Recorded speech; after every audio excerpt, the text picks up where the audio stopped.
Good morning from my garden. It's Monday morning, October 7th, and it's another Memoir Mondays. But I actually, yesterday, Facebook, one of the best things about Facebook, well, two of the best things. One, I post on there when something blooms or is blooming or about to bloom. And today, my Montauk daisy, today is the first day that it is blooming. And I do that on Facebook. I say today something happened in my garden, and then I can remember for future seasons, future gardening seasons, when something's supposed to happen. Today, my gorgeous stand of pink chrysanthemums are just about to bloom. See this delicate, well, if I can even find one, there's one right there. That delicate pink. Such a beautiful, beautiful testament to fall. But today it is Memoir Monday, and I'm trying to do something every week to celebrate the writing of memoir, because I write, my garden is a memoir. You don't have to write a memoir, you can sing a memoir. Naomi and Winona Judd sang a song, Flies on the Butter, and if that's not a memoir, I don't know what is one.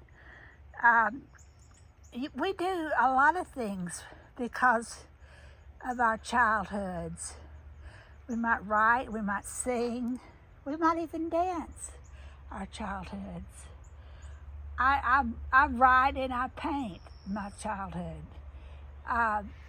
So anyway, today I'm celebrating the fact that 2 years ago, actually yesterday, but I decided to put this on, make a video today for Memoir Monday.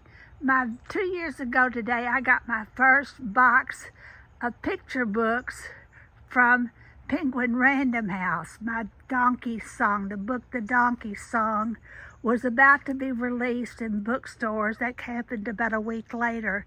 But I got my first box of books from the company Penguin Random House, and I tore it open, and marveled at how wonderfully Sidney Hansen had illustrated that book.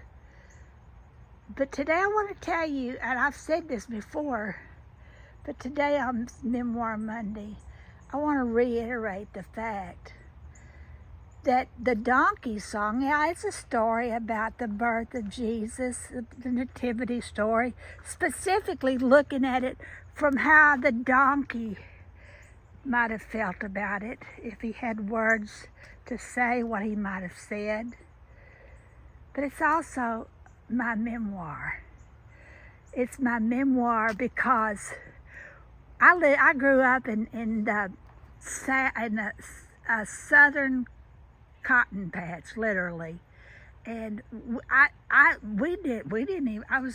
was born in 1950. We didn't go to anywhere much.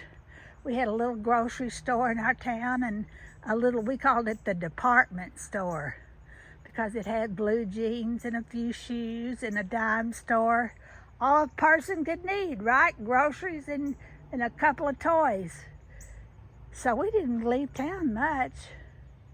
So we had to make our own fun. It was a great place for a child with a proclivity for being imaginative, because there was nothing else to do but to imagine.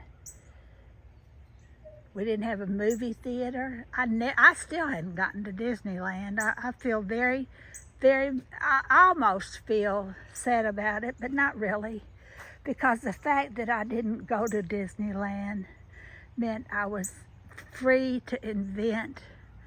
I may have been intimidated by it. Probably would have been intimidated by Disneyland.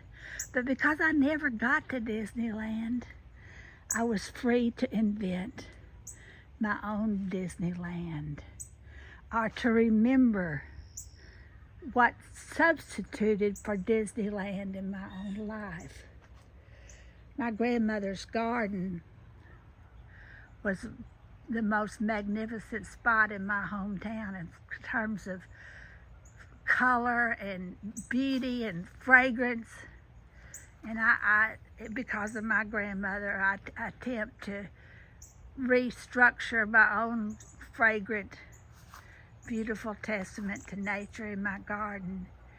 But something else really impressed me as a child, and it was the annual Christmas pageant. Now imagine this, a little girl didn't go to the theater, had black and white TV until she was a teenager, in fact didn't even have any TV at all for a long time, and then finally got a black and white TV. I remember as though it was yesterday when we finally got a color TV and joined the rest of the community in our celebration of the wonderful world of color. So imagine this.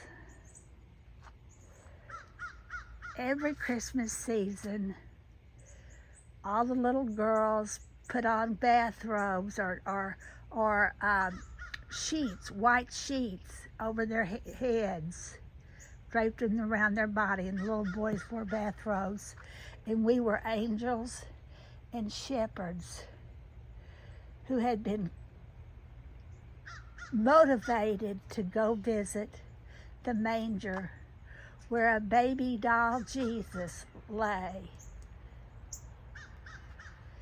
We were invited to celebrate the most magnificent event in history. And that left a definite impression upon me.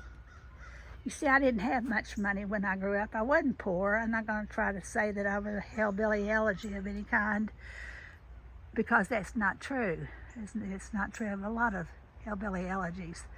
But my dad was a barber and my mother was the church secretary, and I lived about a block from my church. During the summers, I would walk to Bible school, vacation Bible school, and I would pass fences covered with fragrant red roses, and I would smell the freshly mown grass. Nature was part of me, but so was my little church where I grew up.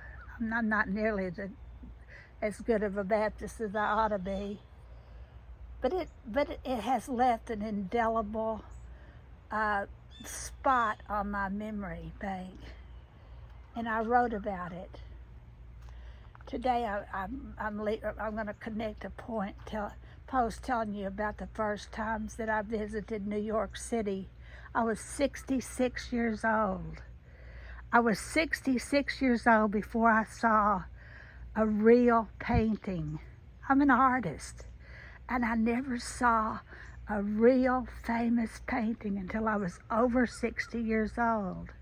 I was over 60 years old before I saw Central Park and the glorious gardens there. I was 60 years old before I saw an ice skating rink. And while I wish I had been younger when I saw it, I'm thankful I wasn't. Because in the absence of those magnificent things, my memory has written books and told stories to entertain myself and to bank the memories that I do have. Well, I was over 60 years old when I went to see the Rockettes, and the one by one, it was fun and games. New York, New York. It was a celebration. And then one by one, the lights were turned off. Everything got quiet, and one by one, the animals walked across the stage toward a manger.